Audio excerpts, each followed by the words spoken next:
Hello, everyone. Welcome back to the Riverview Wellness Podcast. I'm today's host, Reed Hammen, joined by Heather McCarel, who has recently come on Riverview Wellness on our team as a menopause specialist. Heather, can you tell me just a little bit about your backstory, how you got into the fitness, the field, so to speak? Definitely. So I started my own weight loss journey when I turned 40, and that was back in 2020, about 3 months before COVID started. But I didn't let COVID stop me. I continued to work out and added in strength training about a year into my journey. And that really helped me recomposition my body. After that, I started learning more and more about how women's menstrual cycles affect their performance, not just in the gym, but also in life, our daily lives. Our hormone fluctuations fluctuate from day to day and week to week, unlike men.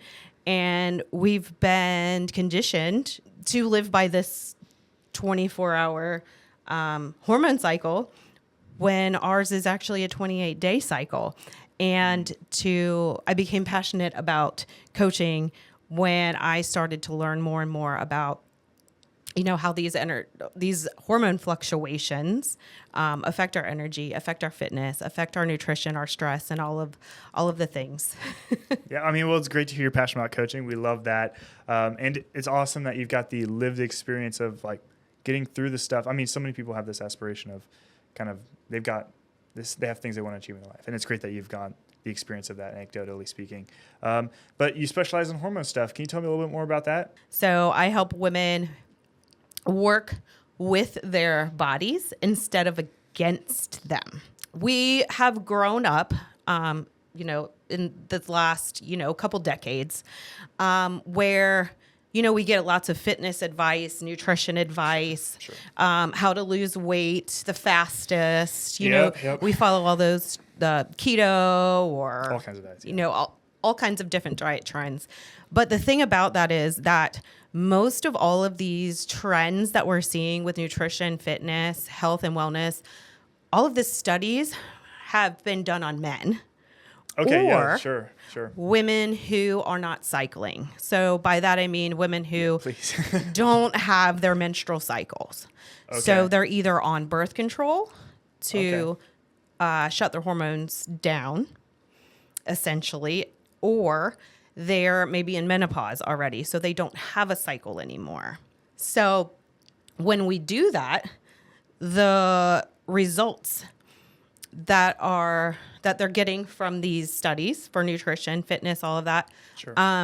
They don't consider a cycling female. So when we say that, keto works, intermittent fasting works, but we don't know for a fact that that's going to work the same way for a woman who is cycling or has a menstrual cycle. There's just when a lot I say of unaccounted variables, it sounds like. Exactly. Okay, Yes. so what is the solution for you then as someone who looks at this and considers this stuff? Is it a matter of there's more studies coming out that address those that we look at, or is it a lot of experiential stuff that you could talk about with these people? Or So there are more studies coming out now that have been done on women who do have menstrual cycles, and we're seeing that their hormone fluctuations throughout the month affect just about all of their body systems. So as women, our hormone fluctuations are affecting our metabolism, obviously. They're affecting our brain. Mm-hmm. They're affecting our immune system and our stress response. And that's not, month to month. That is actually, it can be from day to day and from week to week. Whereas for a male, your hormones don't fluctuate from day to day or week to week.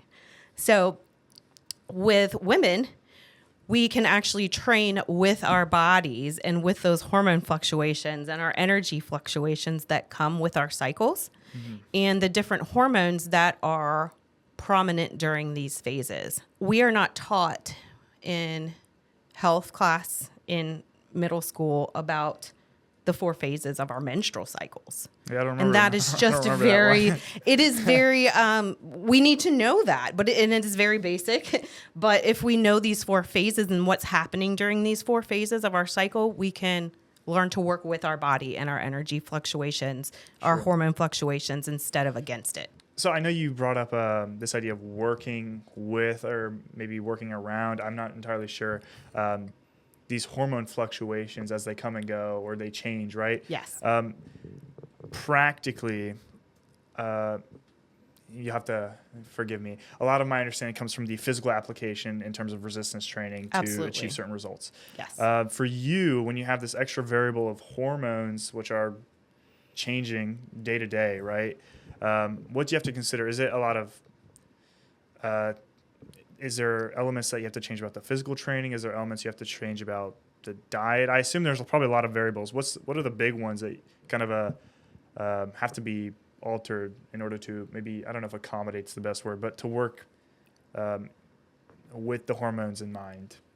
Absolutely. So there's a lot of different things to consider. There aren't necessarily major tweaks that have to be made. It's more about paying attention to how you feel, and knowing what the hormones are doing. So it is, let's say I'm gonna start with, the first phase of our cycle. It's, for instance, menstrual.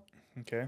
When we start to bleed, and then follicular phase. So menstrual, you have your period for, let's say, 7 days, sometimes shorter. The average woman is a week, right?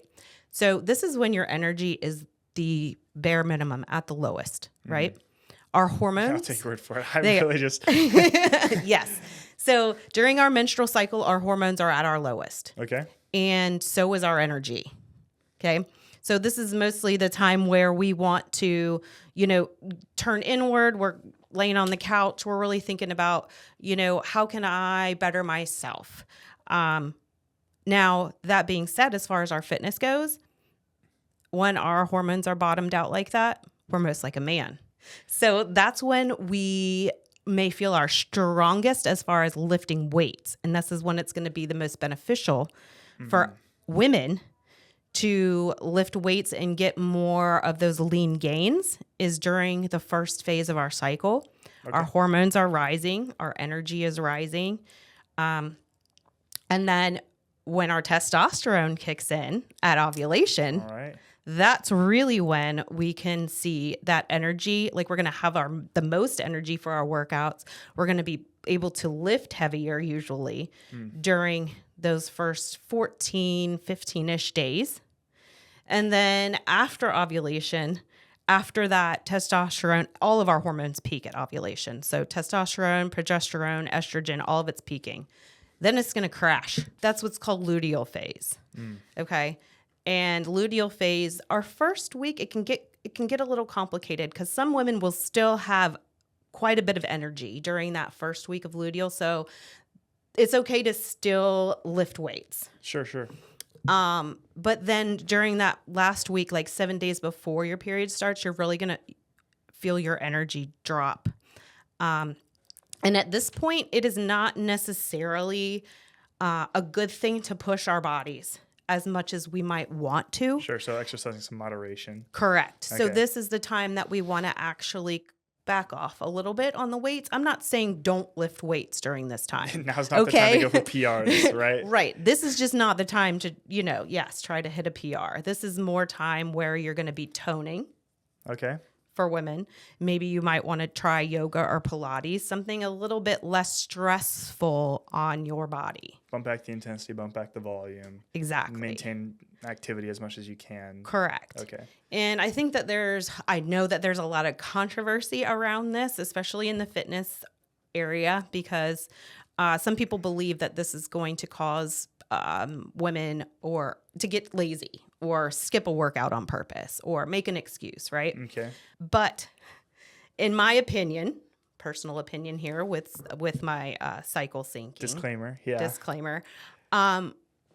Sure, if your head's not in the game or maybe you don't have quite as strict of goals as some other Sure. people training, because everybody has different goals, right? That's true. So some people might say, oh, if I back off, I'm going to, lose some of my gains, or I'm not going to be ready for my competition, something like that. But what they don't realize is that in this luteal phase, our stress is also higher. So if we are pushing our bodies too much during this phase, we're actually being counterproductive during our workouts and causing our body to maybe hold on to some body fat instead of shedding it. Gotcha. So there's a lot of different, it sounds very like complicated.